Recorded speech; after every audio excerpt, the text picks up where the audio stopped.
The Police Jury Association of Louisiana held its 94th annual convention in New Orleans. The association was created in 1924 to improve parish government in the state of Louisiana. Membership is open to each of the 64 parishes, whether organized as a police jury, parish council, or parish commission. Biggest issue we're going to have in the state legislature this year is parish transportation fund. It is a big source of revenue for us to do a lot of services to roads, bridges, projects in the parish. And we're going to be diligent about keeping this in place and working with the legislature to make sure it stays in place. Oh, well, that's extremely important to the people in all of the state, because so many roads have deteriorated in the state of Louisiana, including our main thoroughfares, that we have to have the transportation money to be able to improve the roads, because without the roads, you don't have the commerce. Without the commerce, you don't have jobs. So it all starts on the ground floor and goes up. In my parish, it means about $500,000, and we use that. We also collect an ad valorem tax. Our local taxpayers pay ad valorem tax, but we use it. We match that up with the parish transportation fund that we receive to be able to do maintenance, just general maintenance on the roads that we have that we currently take care of. We don't use that money to blacktop new roads. It's just really to maintain what we currently have, and it's super critical that we get this money and it does not go down, because at the end of the day we have more parish roads in my parish than we do state highways.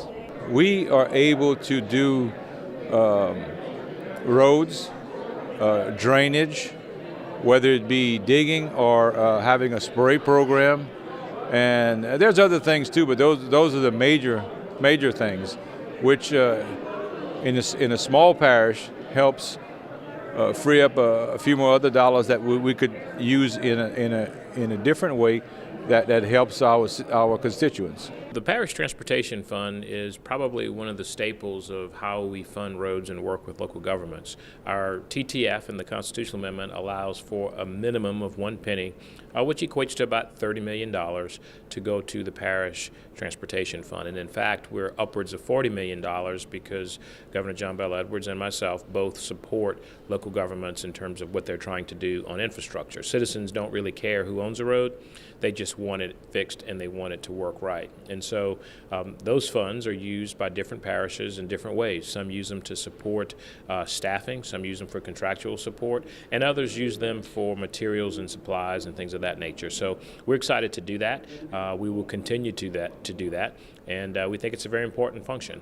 With the legislative session dealing with the Fiscal Cliff, what is that going to mean for a project such as the Parish Road Fund? Well, you know, the fortunate thing for the Parish Trust Fund is it's constitutional as a part of the TTF, and so we do not anticipate any reductions in there. Unfortunately, if there's a $1 billion+ deficit, as we know there is, the state can affect a 5% cut across statutory dedications, and that's where you run the risk of losing some of the funds that are spent on transportation and other matters. But we use some of those funds also to match the off-system bridge program, which is equally important as parish roads, because these are the bridges that local governments own that need help. And unfortunately, I keep a count, and so far this year I've already closed one bridge that was not property of the state of Louisiana, but in Lafayette Parish, and the Parish Trust Fund is used to match other funds for us to do anywhere from 18 to 20 bridges a year. Had our 17-cent gas tax passed that we supported, the one that didn't get a vote in the legislature, we would have been able to offer every parish a bridge every year. And that's phenomenal. We would have gone from doing 20 bridges to doing upwards of 60 to 70 bridges, and some parishes getting more than that. And that was in addition to providing municipalities an additional fund to compete for, about $30 million that the municipalities don't participate in the Parish Trust Fund. And so we're making strides to try and continue to be collaborative and make investments in local government, in local communities, because the constituents that you serve are the constituents that we serve. Funding announcement that the governor made a couple couple of days ago around Garvey and how important that is, given the fact that there is no appetite in the legislature to really make sustainable investment in infrastructure, that this is our effort to try and do something significant. And that means widening the bridge in Baton Rouge on I-10 from the bridge to the split, the entrance to the airport here in New Orleans, and of course the Barksdale Air Force Base entrance off of 220. And so for us, these are big regional projects. We're going to be spending about $600 million in these communities. That's going to ripple effect. That's going to have an effect on restaurants, businesses, and create some jobs for citizens all across the state. And so we're excited about doing that. And then we're going to talk just about the need of infrastructure and how things are going to continue to degrade. Unfortunately, our backlog has gone up to $13.9 billion. Every year we see it creeping back up because we're not spending the one-time money that was once spent to bring it back down. And that's going to be a problem for us if we aren't serious about funding infrastructure.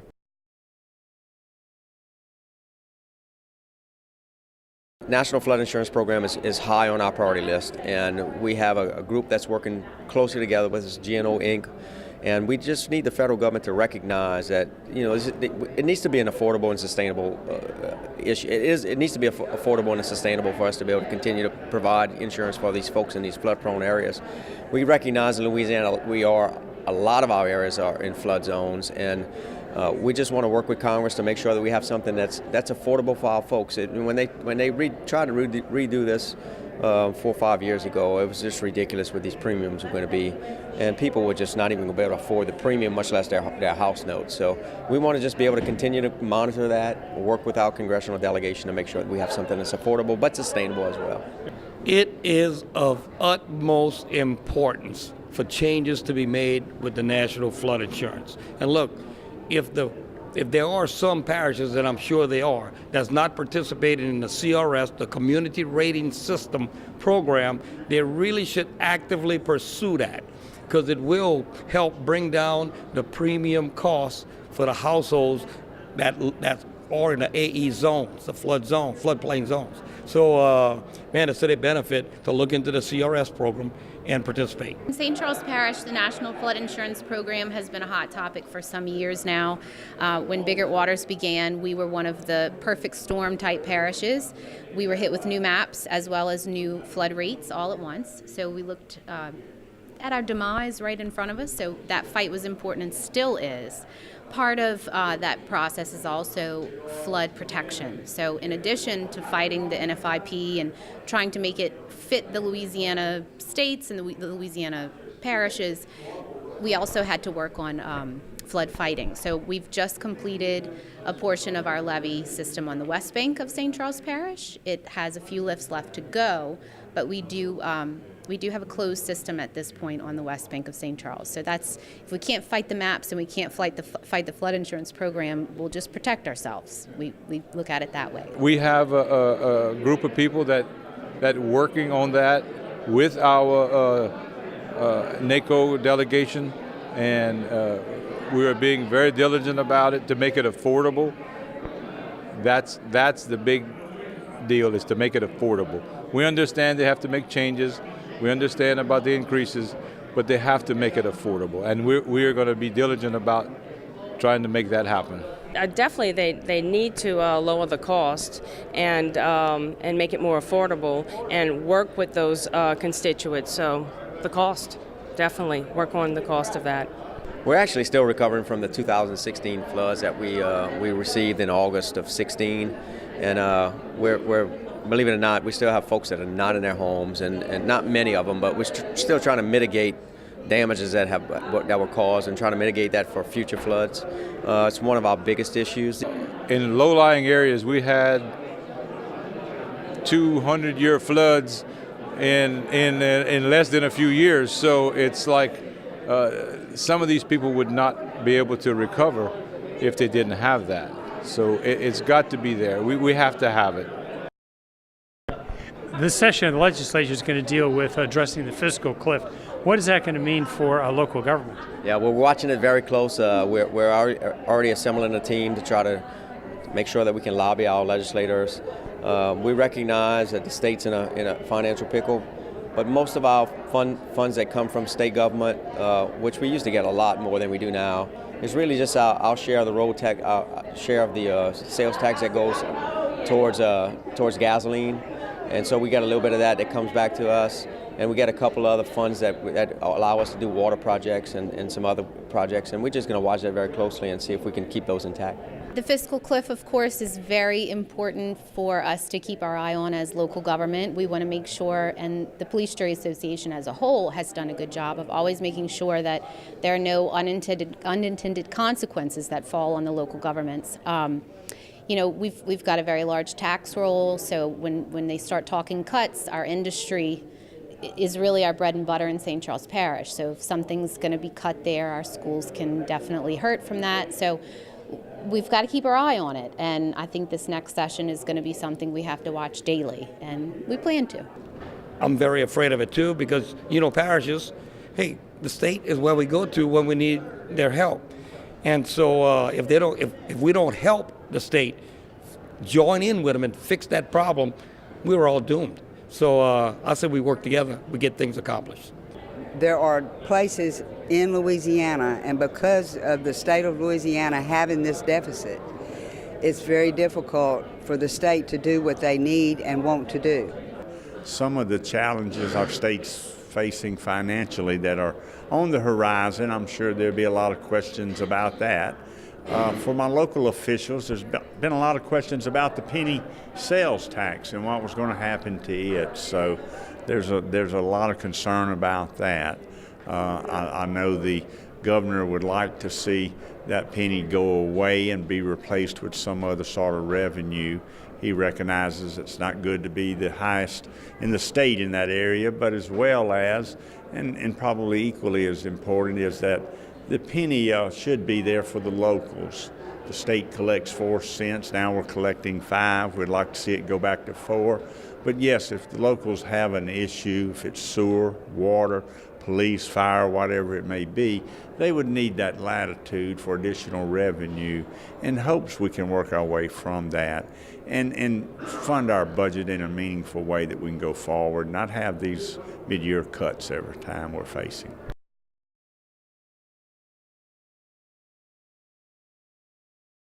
I'm here with the police juries to talk about the role that the health department has played in concert with the governor's leadership in helping to expand health care for nearly 450,000 Louisianians, and what impact that's had on people. 2 major areas that affect police juries. One is the opioid crisis. We know that opioid prescriptions have gone down by 25% in the state, and that people are able to access much more comprehensive health care. We're able to address their addiction, we're able to address their mental health issues much better when we have primary care and a system of care surrounding the individuals of this state, number one. Number 2, we're going to talk about syringe service programs or needle exchange. We have both a hepatitis C and an HIV crisis in this state. Last year, the legislature passed a bill to allow municipalities, communities to have syringe service. So we're going to be talking about that and the positive impact that syringe service can have, both in educating clients who have addiction on how they get treatment, how they get help, but also reducing the number of people who transmit it. Tell us a little bit more about the opioid crisis and what the state is doing to help the situation. Sure. So we have 3 main areas of focus. One is let's prevent people from dying now. People who are addicted, people who are using. Let's make sure that everyone who needs it has what we call the antidote, or Narcan, naloxone, has that, so they can give that to someone if they've overdosed, number 1.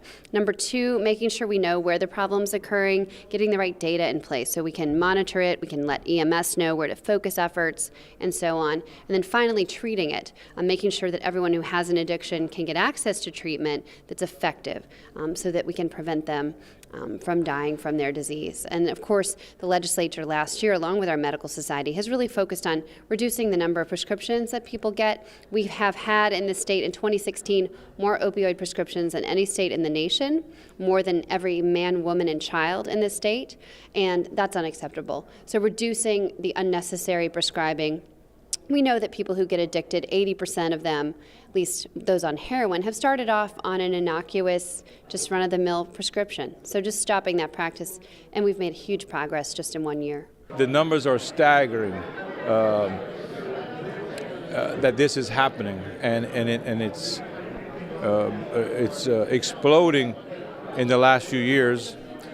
Jail population is exploding because of that, or one of the reasons is opioid abuse. So they are trying to make some corrective actions on the state level, the national level, hoping that will assist and help people be rid of this opioid addiction and epidemic we have. As a nurse, I would say also talk to those doctors and those providers and be more aware of writing those prescriptions and having as many as what they do give. It's terrible in my area. I mean, we need to do something about it. I mean, I can tell you from a personal perspective, I have family members that have dealt with the opioid crisis, and it's just not the way that it's being handled right now is just not fair. These doctors are just out of control and issuing these opioids left and right. It's going to be a big issue if we don't address it, and we need to address it now, and we need to collectively address it. We need to all recognize that this is going to impact us from a financial perspective when it comes to our jails and caretaking of our inmates if we don't do something. We are a very rural, small town. We've not seen a huge impact there. We are only 20 to 25 minutes away from New Orleans, so we do see that it's close and it's creeping. So I think joining that fight and, the opioid lawsuits possibly is definitely in our future. Local government in many ways has a bigger role than state government because the locals know their communities better than the state. And so locals know how to target treatment for addiction. Locals know how to get people Narcan or an antidote and where to target that and what parts of their communities are being impacted. And so locals have the best ability to respond. And so that's why our needle exchange bill, for example, is really focused on allowing local communities to make those decisions and to target resources with help from the state, but really letting locals direct the efforts, and the state gives a helping hand.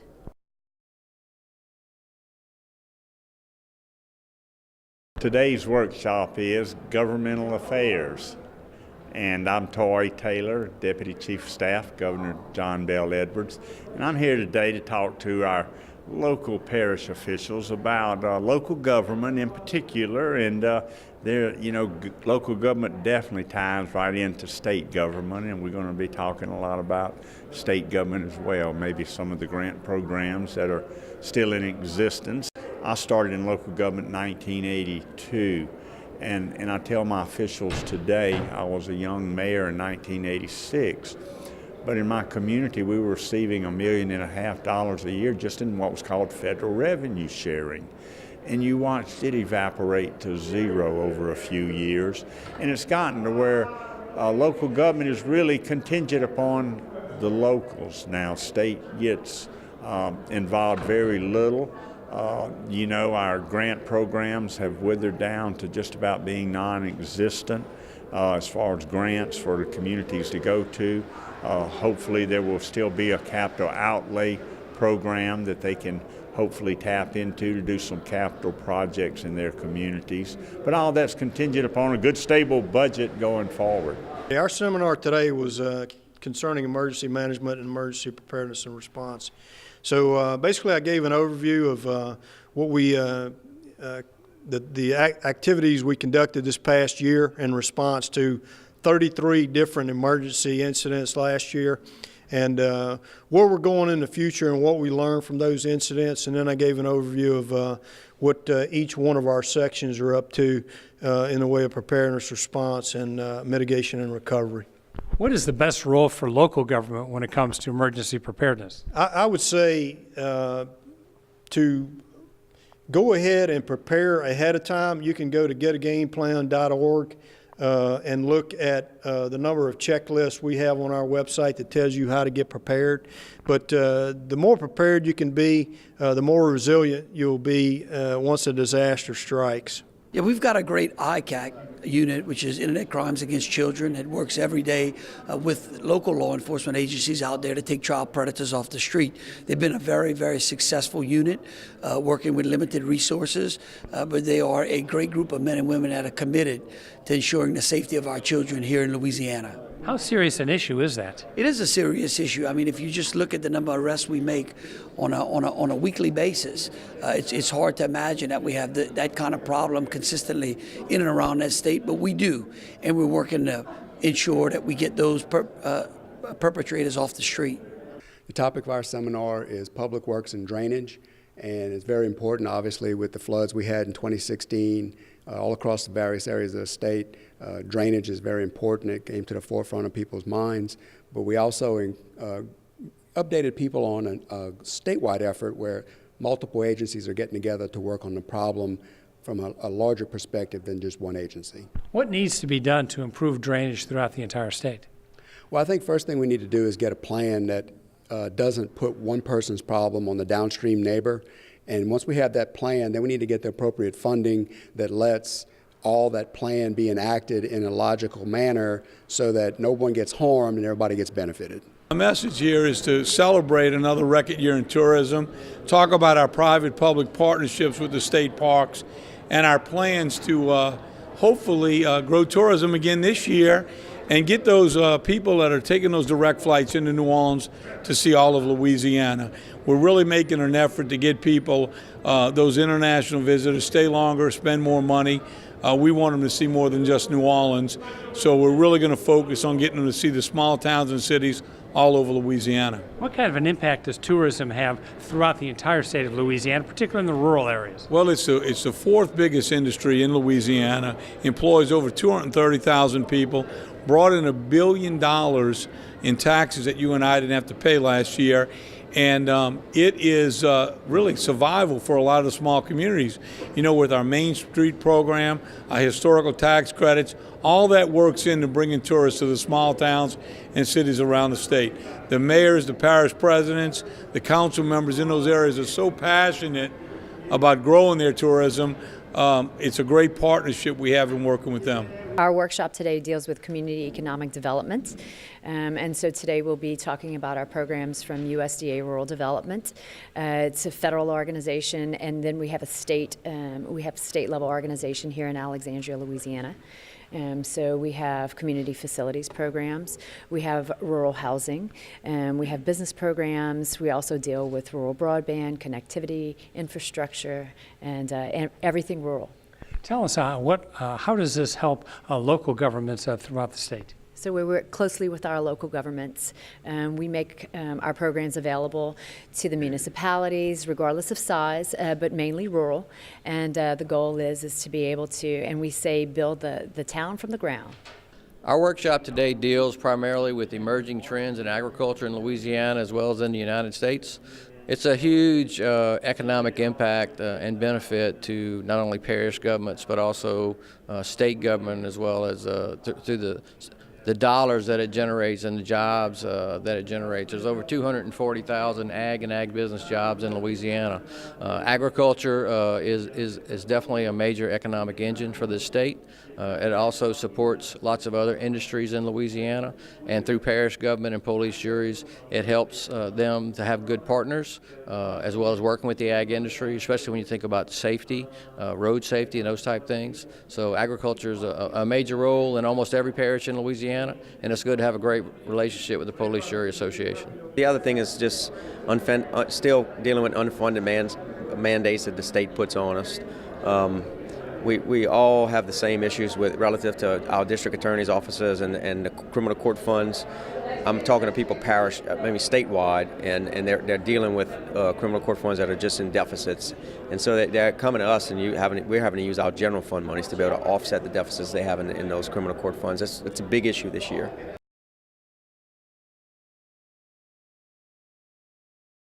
We touch the people and talk to the people so they can come to us and state the problems that they have, and we can either rectify the problem or actually go out to their home or that community, and they have a one-on-one to where we can come up with a solution to their problems instead of having to go through, I would say, possibly through the legislature.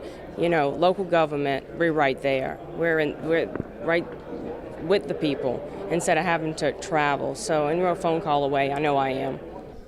Local government is what keeps it all running, actually. It's the closest thing to the constituent. You know, and I've heard it from a national level. They've said we're where the rubber meets the road. You know, we're the ones who actually work on the roads, work on the drainage, the things that affect your everyday life. And we're there, but we're your neighbors and we're your friends and we're your family, so we are like you as well. Local government, you know, wouldn't be without other branches of government, but it's quite important. I think it's the most important, even though I may be a bit biased.